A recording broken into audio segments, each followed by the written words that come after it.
Tai sveiki visi, šį kartą sveikinuos jau už Dodge Ramo vairo.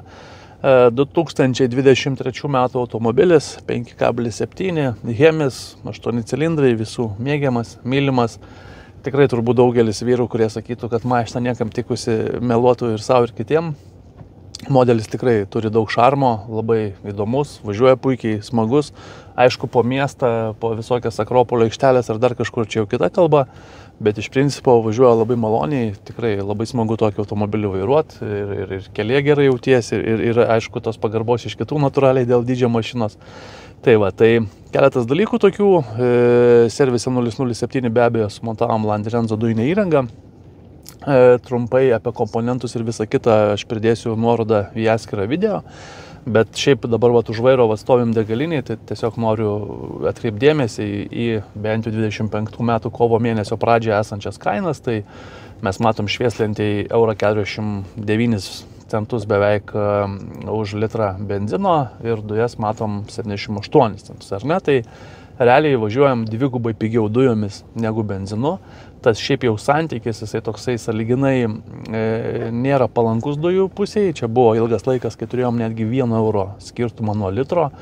Tai tikrai ženklus skirtumas. Na ir šiaip, jeigu paimsim ir pasižiūrėsim vidurkį, ką man skidelė rodo, yra 14,9, tai aišku, yra trasos režimų atvažiuota iki mūsų užmiestyje, klientas ne iš Kauno.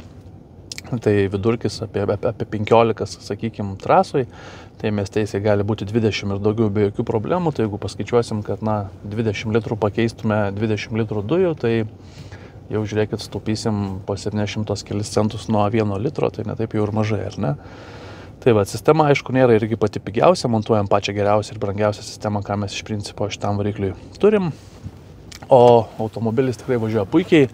Grįžtam į dirbtuvės jau protestavę kelyje, užmiestyje ir mieste be abejonės. Tai ką irgi įdomu, tikrai atkreipkite dėmesį, būtinai pradėsiu nuorodą, pasižiūrėkit, yra sumontuotas automobilio bagažiniai kūzave 200 litrų dujų balionas.